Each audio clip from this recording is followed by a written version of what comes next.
Lean on us. We are here for you. You matter. You are not alone. Are you feeling overwhelmed? Not sure where to turn? The National Suicide and Crisis Lifeline is there for you 24/7. Call or text 988 or chat at 988sc.org. Whether you're having an emergency or you know someone who needs support now, they can help you take the next step towards finding hope and healing. There is hope. 988sc.org. Are you struggling to conceive? You have options, and at Piedmont Reproductive Endocrinology Group, we'll make sure you have the guidance and support you need. PREG is known for individualized fertility care that's unique to every patient. We take the time to provide a reassuring and empowering experience because we believe that you deserve nothing less. Let us help you on your journey to parenthood. Visit us at pregonline.com to learn more. Get the guidance and support you need at Piedmont Reproductive Endocrinology Group.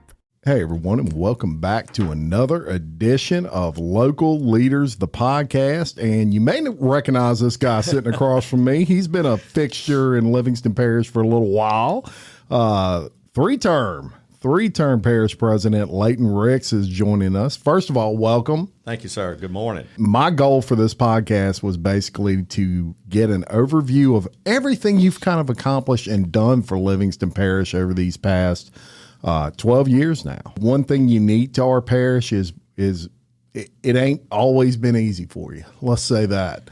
Floods, storm city, we've been real lucky these past couple of cycles for the hurricane season but Ida, the last major one to come through here. And of course that's years, right? Yeah. But you're dealing with that. Yeah. Well, I've joked, Sheriff Ard and I have picked at one another through the years. It seems like we've had every disaster thrown at us that you can have, with the exception of an earthquake, and we're scared to talk about that.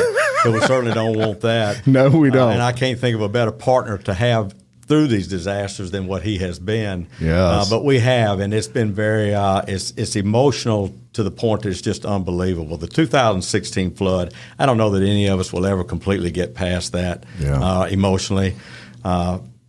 Money-wise, it's tough to get money to do projects. We were very, very fortunate through the efforts of Homeland Security Director Mark Harrell to get a lot of funding, and through Governor John Bell Edwards, actually, at the end of the day. And, of course, I give our state and federal reps a lot of credit as well, Congressman Graves and Senator Kennedy and Cassidy, because they were able to get some funding that we were able to utilize in Livingston Parish to the tune of roughly $60 million. Huge. And, of course, Hurricane Ida comes right on the heels of getting all that waterway work done, all that roadside way cleaned up. Hurricane Ida comes, and here we go again. It was completely stopped up, all the waterways. And then FEMA didn't want to pay for that round because they had just paid. So, again, I give credit to Mark. He went to work, and we were able to get some funding through NRCS.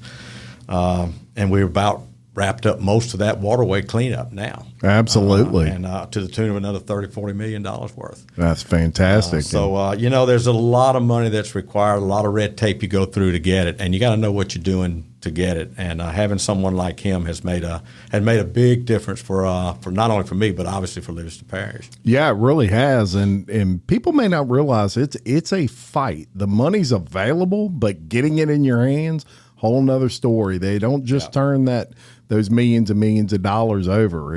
Well, that's exactly right. And just in for instance, there's 64 parishes, and when you're talking to Governor Edwards about what you feel like your share should be, he's reminding you of how many other parishes are calling him, telling him what their share is. Yes. And so we just felt really blessed. Obviously, we felt like we deserved more, but I'm sure each parish felt like they deserved more. Absolutely. And you never want it on the heels of the disaster. But we didn't have to get it, and we did. So I feel very blessed, and I'm very thankful that we were able to get that and do the work. It has made a difference, and we're about to start this project on the Amite River that I think everyone has been waiting on. Yeah. We'll probably top $15 million on that. That should start this week or next week. Yes. Some snagging and clearing. Yep. That's going to help a lot of people, especially on the west side of the parish, because when that Amite fills up, obviously, but through the years, nothing's really been done to the Amite. Yeah. That's going to be a huge project, I think, for the parish. So I'm looking forward to getting that one done. Needed and well worth it. And we even had a disaster mixed in there, an ice storm in the middle. Yeah. Who would think that in South Louisiana? Well, I mean, exactly. And I'm looking around and I'm like, wow, I lost power. Everybody lost power in 2000. Pipes busting everywhere. And I'm getting these calls and I'm going, I don't know. I don't know. I don't know, because I didn't know what to do about it. No. What do you do about the pipes busted and all that? So, again, we just went to work and worked our way through it. Entergy and Demco really stepped up for the parish. But I've learned through these disasters, Jim, no matter what you do, it's not fast enough. Yeah. But that's human nature, and I get that. I mean, I have family all over this parish, so they're hollering just as well as everybody else is. Come get me, rescue me, please take care of me. What's happening here, Dad, and that kind of stuff. So I get the complaints, and that's just part of the job. Yeah. But we've done a lot with the money we've been able to get, and so I hope to leave the waterways, at least when we go out of office, in a lot better shape than what they have been. Yep. And again, it was on the heels of a disaster, and you hate that, but at least we utilized the funds right. I agree, and people. Your elected officials will come out very publicly when there's disasters and things of that nature, but behind the scenes with the business side of the parish, that you handle a lot of that too, and have, in my opinion, done a great job. Well, I appreciate that. I've been surrounded. I've been very blessed to be surrounded by a great group of employees. And I've always said this, I work with them, they work with me, they don't work for me. We all work for the people in the parish. Yeah. I've told this story many years ago, but when I first got elected, Channel, and I better not call this a TV station, but one of the stations came out and said, Mr. Ricks, what's it like to be the boss of, at that time, 130,000 people? And I said, you got it backwards. I said, I got 130,000 bosses. I said, if I ever start looking at it like what you're saying, I'll be a one-termer and I'll be in trouble, because you got to remember, you're here to serve the people. They don't serve you. Right. But I've been very blessed to be surrounded by employees that have done, I think, a great job for the people in the parish. All my directors started with me, are still with me. Yes. And that is just a blessing, Jim. How about they know me and I know them, and so we've worked very well together. Yeah, and over that length of time, you become like family. I mean, you do. I used to I used to tell my wife all the time in my other life, when I was an outside sales rep for a paint company, I was there 25 years, and I spent as much time or more with them than my actual family, building a career. Yeah. And you really get to know each other and work well with each other, hopefully. Jennifer Myers, she's done great work for you. Oh, my from goodness. The finance side. Well, she came in, and I've picked and joked about Jennifer through the years. She's very strong, very strong-willed, very determined that she knows what she's doing, and her work has proved through the years that she does. She took an audit when we walked in to 60-plus findings down to 0 all these years, and so her work has spoke for itself. But I've picked through the years because I'm not a finance person. Yep. And when somebody tells me they need something, I want to go get it for them. Or if someone in the parish tells me they want us to do something, I want to go do it. And I've relied on her. And true to form, she has told me no, just like she'll tell any of my directors that come to her. If it's not in the budget, she'll tell them she has no problem telling them no. And she treats me and talks to me just like she does anybody else out there. Just because I'm parish president has never meant anything to her. Yeah. And I've picked at her about that through the years. And one day we were really going at it back and forth in her office, to the point of where people up and down the office, the hall, were closing the doors because I wanted something done, and it required a lot of money. Yeah.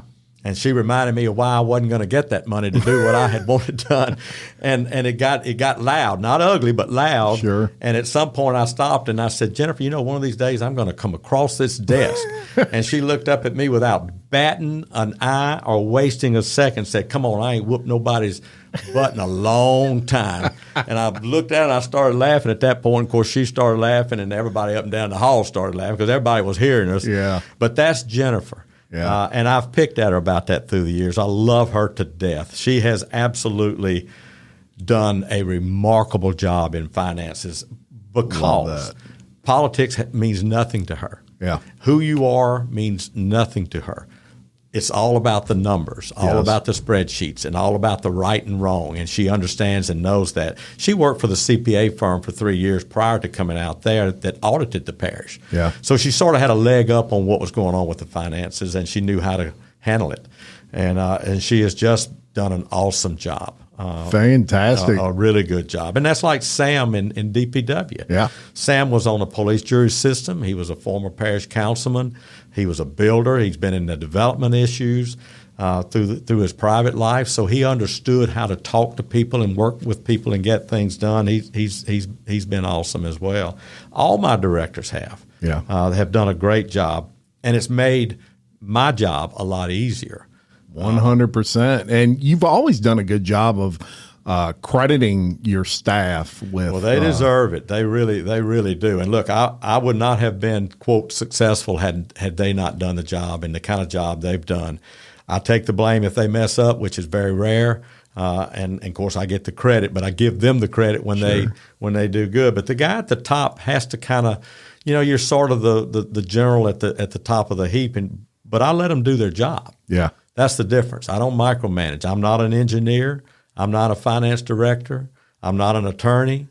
I'm not a DPW director. I'm certainly not a Homeland Security director, so I let them do their jobs. Yeah. Mark will tell you, every disaster, I'm with him 24 hours a day. I don't go home. I stay out there with him. And a lot of times he'll remind me I'm just in the way. Yeah. Please go stand over there. You're in my way, and pick at me about that through the years. Sure. But we work very well together as a team because we're like family. We've been together for so long. Absolutely. And so, and people this is elections cycle right now, obviously, and I've been asked a lot of times about was I going to run or not. And of course, obviously, I decided not to run, and now I'm being asked who to support.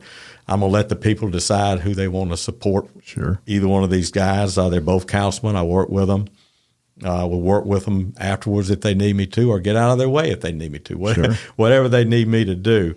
But I just need people to, to give them a chance, listen to what they're saying, and to make a decision on who they want to support. Well, and I'll tell you what, you've been through a lot in your 12 years with these disasters, things of that nature, and I'm sure either one of these guys, should they be elected, would lean on you, and I can tell you what, if I was in that position, the first disaster I had, I'm calling you saying, what would you do in my situation? And I appreciate that. My wife picks at me all the time, what in the world are you going to do? Because I don't sleep, and I'm up at 3:30, 7 days a week. I go out to the office at 5:30, 6 in the morning. Yeah. I said, I'm going to just ask one of these guys if they'll let me keep a key and go in. I'll make coffee for them. I'll get the newspaper spread out. Sure. I'll open their office door, and when they get there at 7, I'll leave and go home, because I'm going to have somewhere to go. Yeah. And she said, I don't think they're going to let you do that. And I said, no, probably not. But if they need me, I'm there. I'm not going to be one of these that walks out and then criticizes or points out what they're doing wrong and those kind of things. Both of them are certainly capable. Sure. And I think will surround themselves hopefully with good people and do a good job for this parish. We're going to leave it in good shape for them. Yeah. Financially, we've built up the road program by getting that bond renewed. Yeah. Or by getting the sales tax renewed and the bond paid off. We're doing $15 million a year now in road work and drainage work. Fantastic. Which is going to be great for them coming in. Yes. We're redoing all the electrical issues that we had throughout the buildings, the AC, the HVAC, all those things we're getting worked out. Our bingo sales tax from the state came through last week. So now that funds the animal shelter. Now it's going to be funded through next year, which will allow either one of these guys, whichever one's elected, some time to get something done to fully fund the animal shelter. It's really up to the council to find funding. For the animal shelter. But as parish president, you sort of lead the way, and people assume it's up to you, but it is up to the council to do that.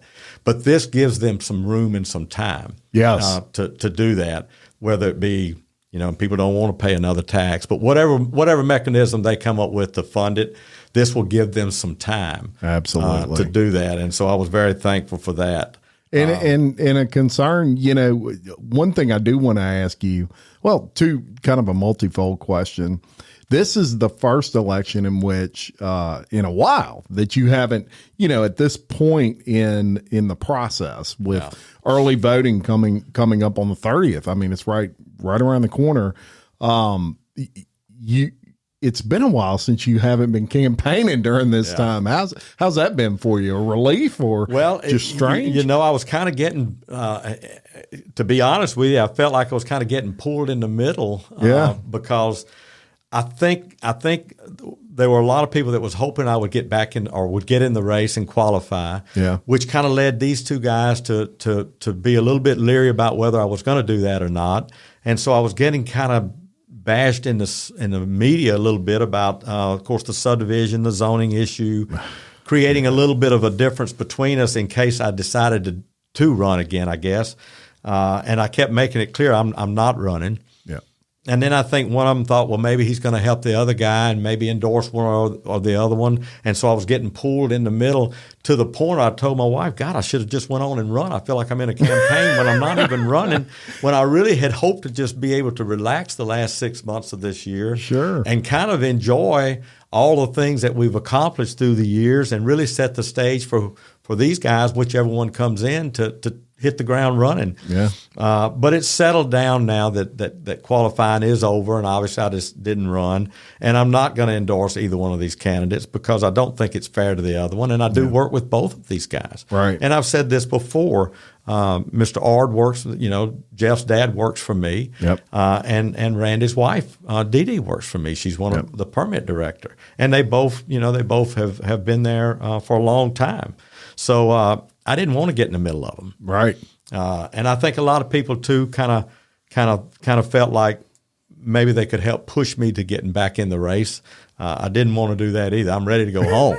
I don't know what I'm going to do. I don't want to go home and just sit for 24 hours a day. But at the same time, 12 years, it's really been, look, I've been very blessed. We've had a lot of disasters.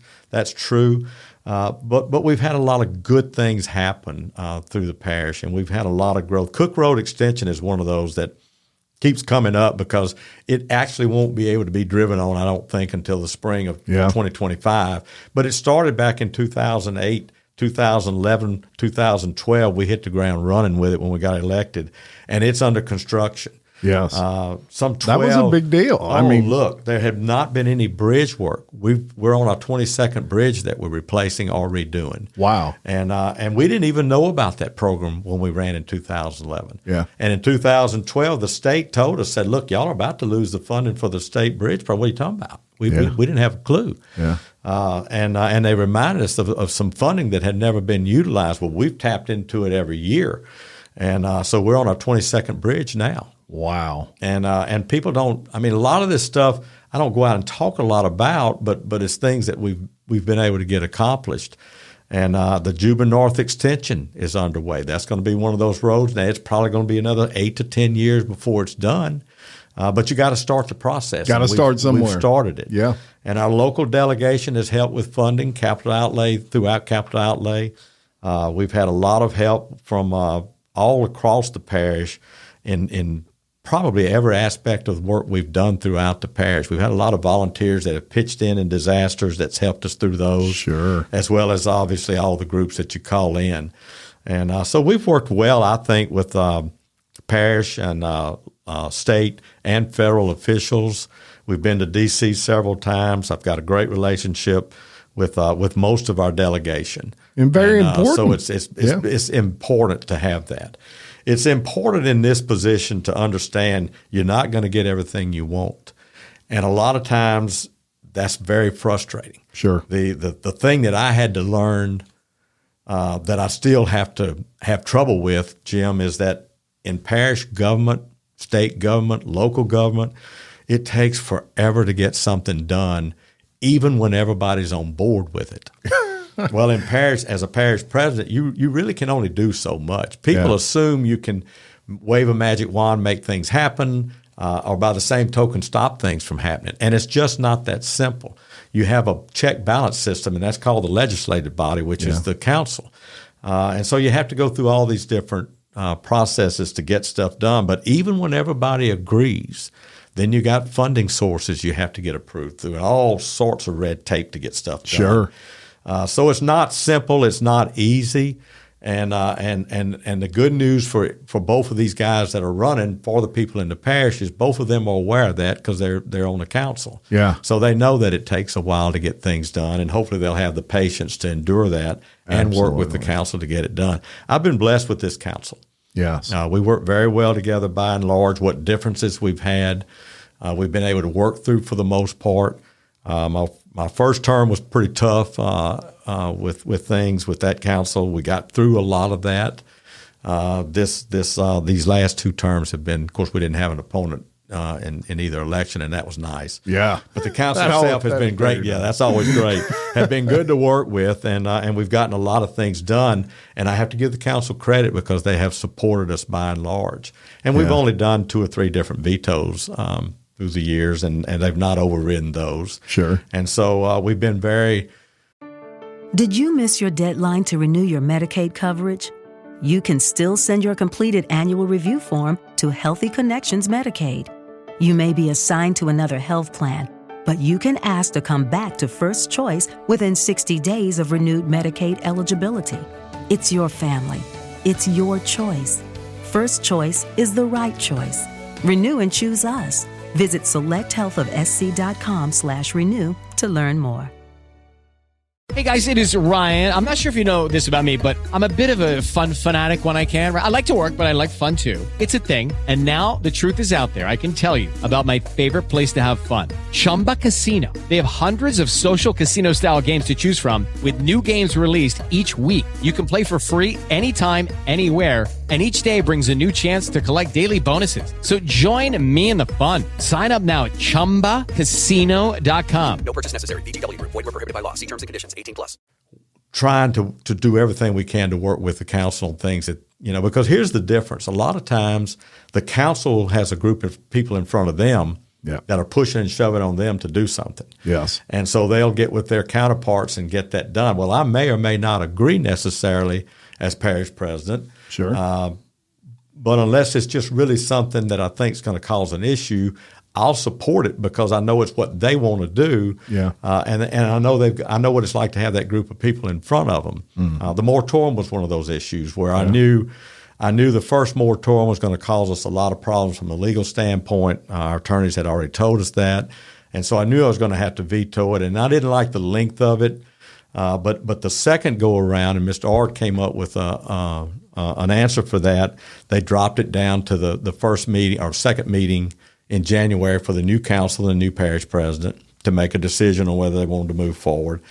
And they put a backdoor approach that dealt with the federal end of it to where that we weren't going to be challenged in court on it. Yeah. And Mr. Villavasso had some input in that, which is our expert planner. So while I don't personally like moratoriums, in talking to the realtors and talking to builders, talking to some of the council members, I decided to support it versus vetoing that second moratorium. Yeah. So that gives them a little time to get the zoning issues resolved and get them in place, hopefully between now and the end of next year. Yeah, absolutely. And, I also thought that was a great thing that Jeff Ard came up with. I liked the time frame relative to a new council coming in, a new parish president coming in. They can always extend that if they choose to. But I felt like it was it was within a reasonable amount of time. I'm like you, a year. We're a rural parish, and we have a lot of builders, and we have a lot of our friends that we go to church with, that we go to restaurants with, play ball with. Our kids play ball, grandkids. These are your builders. I mean, the concrete finishers and painters and the roofers and all the sheetrock finishers. All of these people that are living in our parish, we were fixing to basically just shut them down. Yeah. And again, the legal challenges, I felt like by doing it like it's done now, we prevented the taxpayers from having to spend more money on lawsuits and fighting lawsuits because we would have been challenged on that first moratorium, and we would have lost. There's no doubt about that. Yeah. So while I may not personally like a moratorium, I do think what they came up with the second round was certainly something I could support and did. Yes. And I compliment the council, certainly Councilman Ard for coming up with that compromise. Because the attorney signed off on it, and Mr. Villavasso, when I spoke to him, said, yeah, I think this is – because they can legally extend it if they decide to next year. Absolutely. And, when you look back, I'm curious to know when you look back on when you first came into office. This was 2012? 2012. So you had a brand new council for the most part at that point. At that time, you have a new parish president, and you kind of – not only did you have to learn – all the ins and outs of this thing, but you also have to learn different people and you try to work with them for the betterment of the parish, those sorts of things. And you had some goals at that time. One of them I know that totally blew my mind when I heard you say it, so I'm sure it blew your mind when you found it out, was the animal shelter, the expense of that. Oh, my God. Unbelievable. Well, Jim, it's funny and again, I didn't know. Yeah. Now these two guys that are running, they've got some insight because they've been on the council. But when we ran, we just knew there were 2 or 3 things that we wanted to do. We wanted to get the Juban Mall up and running because we kept hearing about it, but we were seeing no action on it. And so that was a goal. The Cook Road extension was something that because I had come from Alvin Fairbairn's office and knew about it, I knew how important it was to the mall. I knew the connections there. I wanted to try to make that happen. The animal control, animal shelter was a huge thing that I ran on. Yeah. And then uniting the parish, because I'd always heard about the left and the right and the east versus the west end of the 2 parishes. Let's make it 1 parish. Yeah. Well, I of course, got elected, and I learned real quick. We had a meeting of all. I think there were like 8 or 9 parish presidents a few months after getting elected in 2012, and we were at lunch, and they all were laughing at me because we were talking about some of our goals. They were all reelected, and I was newly elected. Yeah, and we were talking about the animal shelter, and every one of them across the board said, if you could run from that issue, if we could give you any advice, run from it. You can't, but if you could, we would tell you run from it. And I said, why? Because you're going to need anywhere from $1.2 million to $1.7 million. This is in 2012. Wow. To operate. I said, no. I said, we already got. They said, check your state laws on it. Well, I found out what they were talking about. To have a fully funded animal control center, animal shelter, you've got to do what state law requires. You've got to have property. You've got to have a building. You've got to be able to take more than dogs and cats. If somebody calls you about a mule, a horse, a giraffe, a goat, whatever it may be, you got to be able to handle it. You got to take care of it. Well, I had no clue about that. Yeah. And I thought people all over the place were going to support this. So the first thing I did was put a committee together, and I put a couple of good friends of mine on there that loved animals inside out. Yeah. I won't call their names. Of course, I'm sure most people probably remember. And she got heavily involved in it. And then I put someone on the other end of the spectrum on there that had been involved with past administration with the animal shelter out there, and we learned. 50% of the people don't want it. 50% of the people say you got to have it, and 50% of that 50% said, but we got a bullet that will take care of it. Yeah. And I said, oh, my God, what are we looking at here? Well, what I learned was nobody wants to pay for an extra sales tax, extra millage to support an animal shelter. Right. Drainage and roads, no matter what poll you take. And we all know animals is a problem in Livingston Parish and probably everywhere else. Sure. But we know how huge it is. But every poll you ever take, it comes down to drainage and roads and drainage. Yeah. First and second, always. And so how do you do this? Well, to make a long story short, I got my behind handed to me. Yeah. Because we found out people aren't going to pass it. Yeah. Well, here we are now in 2023, 12 years in office, and people still feel the same way. Because I'm all over the parish and I talk to people. We have to do something. Yes. And so we have found a way through the years to limp along to keep maintaining what we have been doing. Sure. And we've made some improvements, a lot of improvements to the animal shelter, but we're nowhere near fully funding an animal shelter, animal control. It's going to take a millage, a fee of some sort through the legislative body, You're going to have to. We learned. We thought, well, okay, maybe we can impose fees on dog food and cat food. Yeah, that's only a portion of what you need, and then you got every hunting group out here that did not want that because they're the ones with large packs of dogs because they hunt and all these kind of things. A lot of big hunters out here. A lot of big hunters. Yeah. And so everywhere we turned, we were running into a roadblock.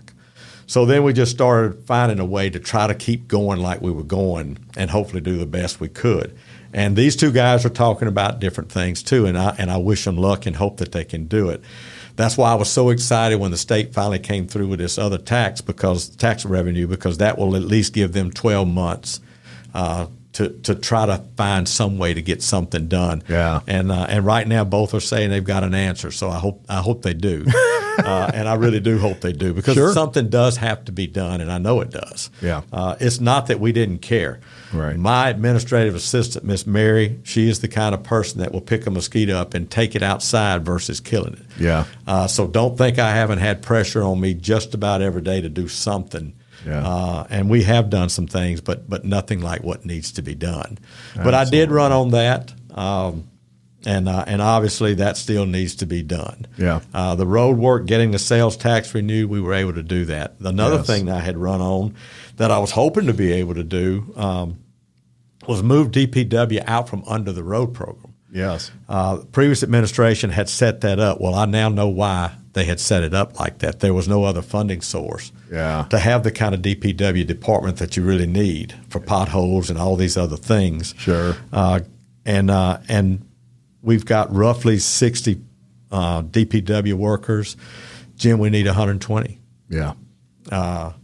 So there's been some talk, and I did some talk too about possibly privatizing some of it, bringing some, moving in that direction. I decided against that. Yeah. Because I just felt like we could use those dollars more on drainage.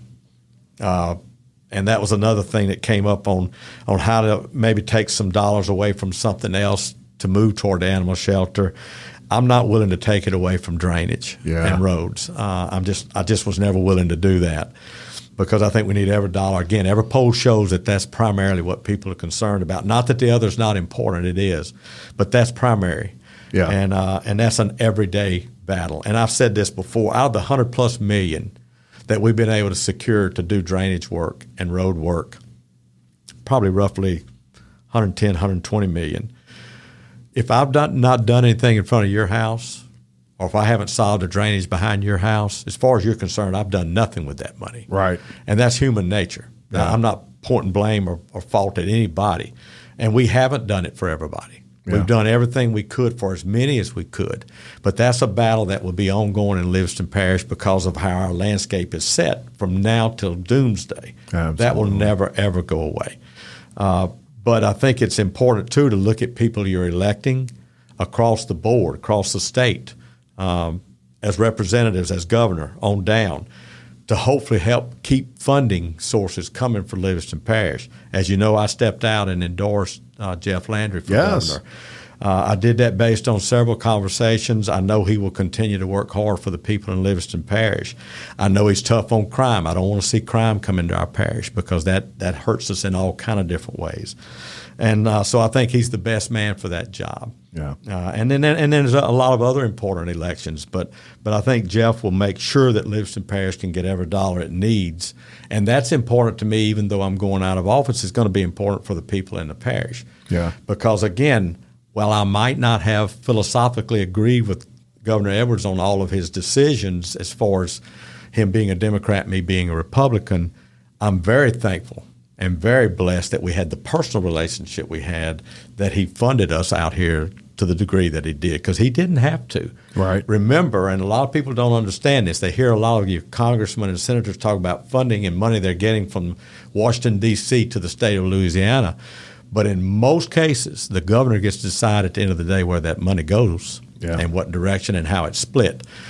So I'm very, very thankful for the relationship that I had with him prior to him running, and that we just built on since he's been in office. Absolutely. And it's important that the public may not realize you can philosophically disagree with someone, or maybe they're on a different, like you say, spectrum of politics and or core beliefs or whatever. But if you don't have some sort of operating relationship with them in a mutual respect, it can spell disaster for you as far as a parish. In your case, you got to get along with people, maybe even if you don't agree with them necessarily philosophically. Absolutely. And look, you have to, in this position, and it's tough sometimes because we're all human. Sure. And, we talked before about social media, and I know I made some references to social media before, but it's tough when you see or read or hear things that, first of all, aren't true. Yeah. And secondly, you understand and know that your kids and your grandkids see this and read this. And although they know it's not true, it's still it can't help but hurt you and affect you. So when you're in this position, you've got to learn to kind of set that aside, because you still have to work with these people. Yeah. And at the end of the day, you're still working for those people. Yeah. I never lost sight of that. I truly didn't. I get aggravated just like everybody else. Sure. And sometimes I have to take a deep breath, and I rely on my faith a lot, because sometimes I've made the comment, and I've told Miss Mary several times, I don't know whether to bail off the top of this blue roof upside down or not. And I said, and unfortunately, I got some people out here that would love to see me bail off this thing upside down. But thankfully, I got a large group that support us, Yeah. And so you got to weigh all those things out. I know of very, very few people that I can't sit down with and talk to. And we may disagree at the end of the day. My wife and I have talked about this several times through the years, Jim. We learned, and you heard this old saying through the years, you learn who your friends are. Mm-hmm. And we learned initially when we started running, people that we thought would be on our side, would be our friends, for whatever reason weren't. But at the same time, we made a lot of new friends. Sure. And then a lot of those people have come back around and become great friends. And we've made good friends who with people who were absolutely against us in 2011. Yeah. But it was the difference in the politics. That's right. Not me personally, and certainly not them personally. A lot of people never knew this, although I talked about it some. Mike Grimmer and I were never enemies prior to me running in 2011. Yeah. We were acquaintances. We knew one another. We sat together at different political functions. We weren't social friends, but we were not enemies at all. And so I had hoped, that we would be able to maintain that. I was not able to contact him because of how things finally got through the election. And that's why I go back to what I said earlier. If either one of these guys, whichever one of the guys win, want to contact me or want me to help in any way, I'll be there for them. If they need me to just stay out of their way, I'll be happy to do that as well. Yeah. Because that's the last thing they'll need is for me to be on their heels, talking about them, and I'm not going to do that. Yeah. Because I know what it's like to walk in that door. People used to ask me, how did you know how to become a parish president? And I said, well, the only thing I can tell you, and I've told it many times before, is when I walked in that back door and started up those steps, I signed 2 checks and I signed 3 pieces of paper, and I asked Miss Mary, who was walking with me, please find out what I just signed, because I had no clue. And I said that was my first hour on the job. Yeah. And I was actually on my way up the stairs to my office to meet my mom and dad, who were coming up the elevator, just to show them my office. And that's how my career as a parish president started. That's when I first figured it out. Story. And so she did. She went and found out what we signed, and we made sure and verified everything, just so people don't think I just signed something and didn't know. We did find out what it was, and look, I still learn. Yeah. And you talk about working with people, it's an art of compromise. And I've heard people make comments about, they sell out, the politicians sell out and they get money and all that. That, for the most part, none of that's true. Yeah. What is true is that it is an art of compromise. You're not going to get everything you want. We're not dictators out here. Yeah. We have a check balance system. We're set up and designed for the right reasons to be like that. Sure. I don't get everything I want. Yeah. I don't get to dictate to the council everything I want. I get to talk to them. They talk to me. I try to go along with them. They try to work with me. We've had a great working relationship. But it's not 100% across the board from either side. Yeah. And so you have to learn to work with people for for the betterment of everybody in the parish. So you have to give up sometimes in order to get the big prize. Absolutely. And you have to learn to do that without taking it. And look, and it's hard for me just like it is anybody else, but you have to learn to do that without taking it so personal sometimes. Mm-hmm. And again, if I'm being perfectly honest, I wear my feelings on my shoulders a lot of times. Sure. I'm like my mom. I'm sorry, that's how I am. Yeah. I got it from her. She was the same way, and I'm like that. I worry. I'm a natural worrier. I worry about things. People think sometimes because you don't do something real quick, you don't care. Everybody that I know of, including the council members, whether I agree with them or don't agree with them, care. Yes. They're out there to do a good job for the people in their district, for the people overall in the parish. And sometimes I think that gets lost in some of the ugliness of politics. But I think everybody out there has done a really good job. Yeah, I really would agree. It's people don't realize, or some people may not realize that the way that our system of government here is set up, you administrate what the council approves. Yes, you do have a veto power, but then they've got a veto power on top of that to override your veto. Absolutely. If they get enough votes. So it's really even when a moratorium is set, it's set by the council. And then even if you veto that, they can come back and override that veto. Absolutely. So the power really lies in the legislative side of the council. It does, Jim, and people really look. I'll admit I've lost a couple of friends through this Deer Run subdivision issue. Yeah. But that all I've done is done what my attorneys have advised me to do, and the council has done the best it could, and they passed that on to the Planning Commission, which approved it. And the only thing I've ever said about Deer Run is, look, I don't like big subdivisions any more than anybody else does. But if they meet the ordinance, and they're following state law, and they followed all the law, then they need to be able to move forward. Yeah. If that's not the case, they should have been denied, but they weren't denied. They were approved not only by the council but by the planning. But I've had some friends of mine that they're upset because they felt like I could have stopped it. No, I couldn't. Yeah. But I had some people on the other end that felt like I could have pushed it through and it would be built by now. I can't do that either. So I kind of got caught up in the middle of that because I made some comments like I just said that my position is based on my attorney is if they've met it, they should move forward. Absolutely. And I've tried to do that across the board with everything the council has done. And I do feel like they've done a good job. Sure. And it's not easy when you've got a group of people in front of you. Right. Because as you know, most of the time, the people who are against something are loud, bold, and strong. And the ones that are for it are just assuming they're at home, assuming you're going to do the right thing and do what you're supposed to do. It makes it very difficult on a council member. That's exactly. A councilman. Right. My role is to support them I think for the most part we have as best I can, unless I have to use the veto for some reason. Yeah. And then you got to talk to them to make sure they don't override it, or hopefully that they don't override it, because that is their option to override. Sure. So I think by and large, if people really stopped and looked at what the council has been through the last 2 or 3 years on ordinances and subdivision restrictions, now dealing with zoning, they've taken on a lot. Yeah. I do think zoning needs to be rescinded the way it was originally done. I know Mr. Villavasso feels that way.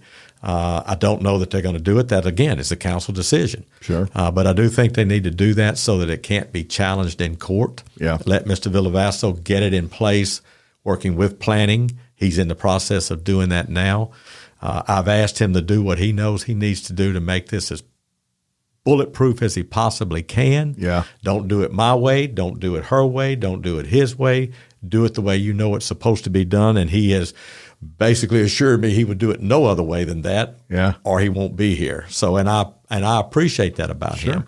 I've gained a lot of respect. I didn't know him. They suggested him. We hired him. But I am quite impressed with his knowledge. He teaches it. He understands it. He knows what it's going to take to get it done. Unfortunately, it may bleed over into next year before it's done. So I hope the new parish president and new council will allow him to move forward and continue to get it done. Because once you get that in place, I think that's going to address most of the issues that the council has not been able to do through the ordinance. Absolutely. They've done a lot through their ordinance. Yeah. They really have. I don't think they're getting enough credit for the hard work that they've gone through to get their ordinance as tight as they have. I personally think it's a little too tight.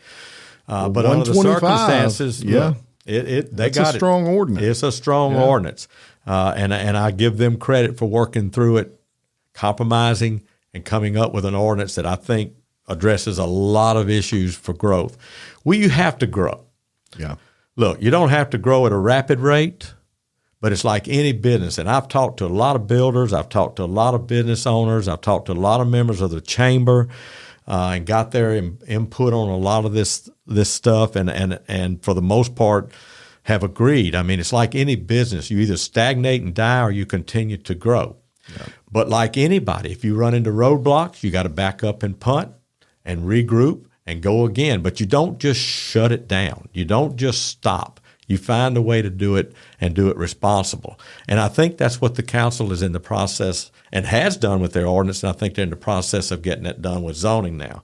So I'm happy about that. Again, personally, I've made the comment before, coming from Kentwood, being in Denham Springs all these years, I wish people could just do what they want to with their property. Sure. But unfortunately, with the rate that the parish has grown, that's no longer possible. Yeah. So there has to be some restrictions, and there has to be some zoning put in place. It protects our people first and foremost, but it also protects those who do want to make an investment in Livingston Parish. That's right. So I think by and large it's going to get done. He'll get a lot of it done before the end of the year, he's assured me, but it's most likely going to run into next year before it's completed. Very good. And you had some maps that you had showed me prior to the podcast here, and they were of the cleanup that's going to be taking place on the Amy River. Oh my God, yes. They're going to go. We're going to pop those up, incidentally. People, yeah, and look, when you look at that map and see the amount of work that we've been able to do, it's impressive. Yeah. And I'm not bragging on me. I'm bragging again on all those who've done the work. Again, I have to give Homeland Security Director Mark Harrell most of the credit for working with all these different agencies to make sure this gets done. He knew I wanted this done before we left office. Yeah. He knew about the complaints I get. I go to him every time somebody calls me, and he gets it. He understands because when somebody calls me with a problem, I'm calling whoever I need to call. Oh, sure. You know, and again, like I said, if you're still getting water, you're not worried about the $100 million I spent over here with somebody else. You know, right. You're still calling and you want something done. That's right. But this latest project that's starting now is one we've been working on and hoping to get approved. And the Army Corps of Engineers finally gave him the permits. It's the clearing and snagging. It'll start down in Port Vincent, go all the way up to the St. Helena line. Wow. And it's going to be parts of the Old River, the Pettit A Meet, parts of the Blind River, and it's going to be done by the cubic yard. We're estimating somewhere around $15 million. Okay. We think it's going to probably top that by the time they get through because there's just basically been no work done. Yeah. On the A Meet. This is going to be, again, as I said earlier, Jim, I think huge. That's a big deal. You know, by the time you do the co-meet and they do the clean outs under the interstate that we were able to get the governor to fund for us, and you do this down on the A Meet.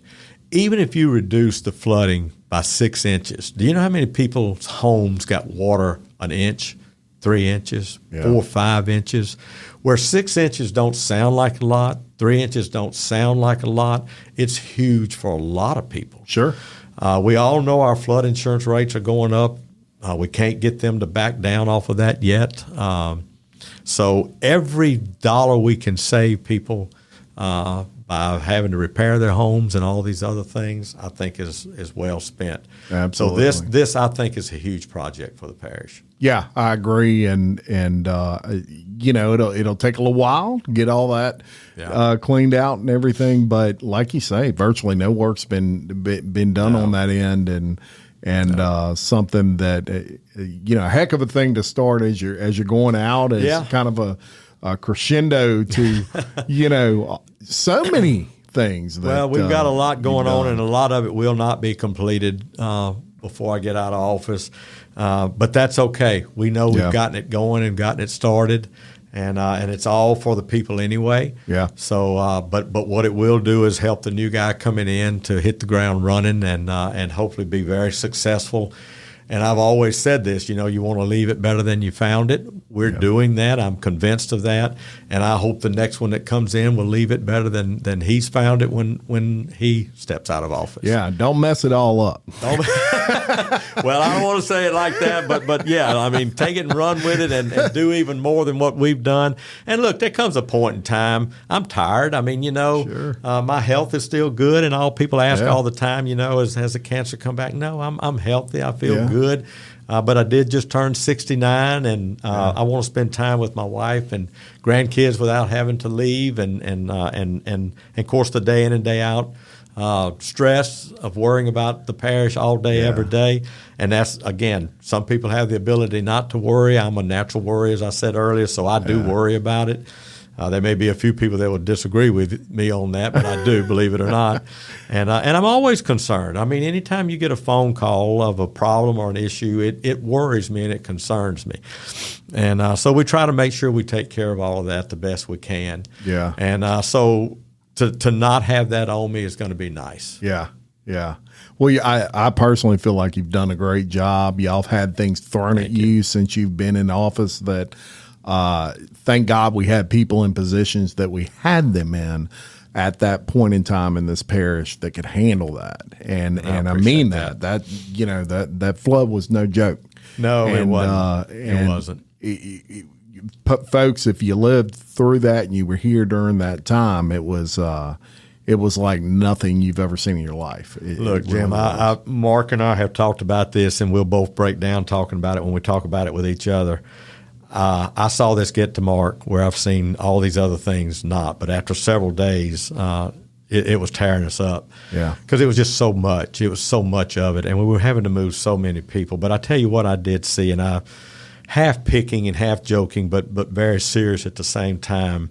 I saw people in neighborhoods and subdivisions of all different backgrounds, some who, and I certainly won't call names, but some who I knew didn't like one another, come together and work together to put this parish back together. Amen. To help their neighbors rebuild, get back together, work very hard for one another. These different volunteers, these different groups that all came together. And I've talked about this a little bit through the years.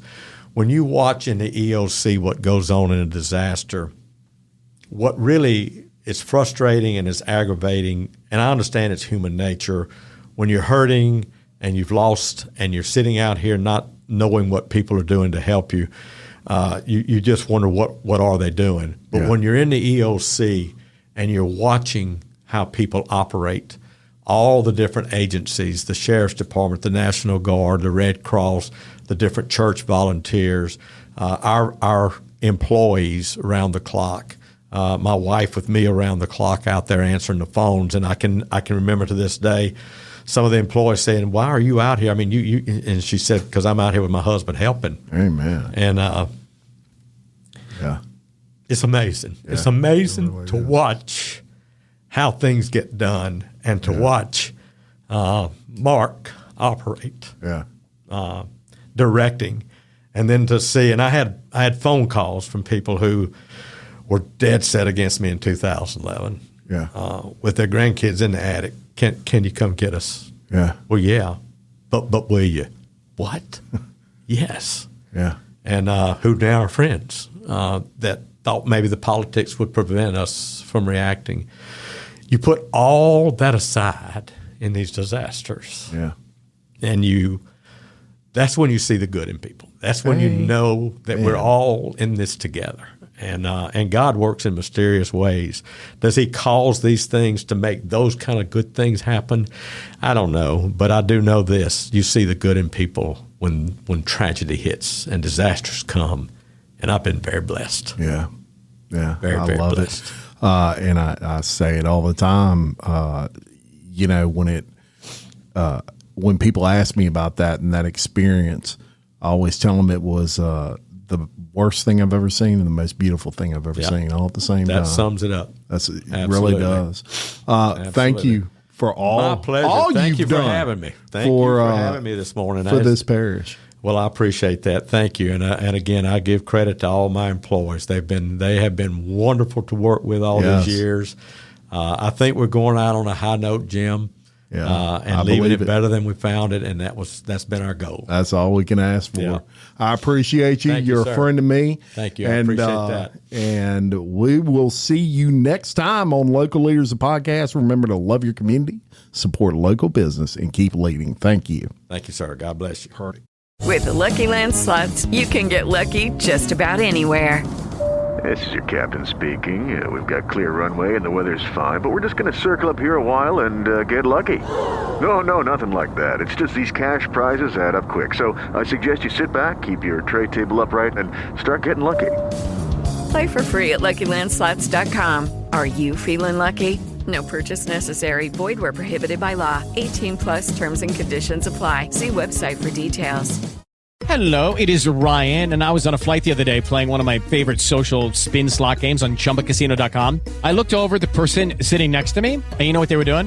They were also playing Chumba Casino. Coincidence? I think not. Everybody's loving having fun with it. Chumba Casino is home to hundreds of casino-style games that you can play for free anytime, anywhere, even at 30,000 feet. So sign up now at ChumbaCasino.com to claim your free welcome bonus. That's ChumbaCasino.com and live the Chumba life. No purchase necessary. VGW. Void where prohibited by law. See terms and conditions. 18+.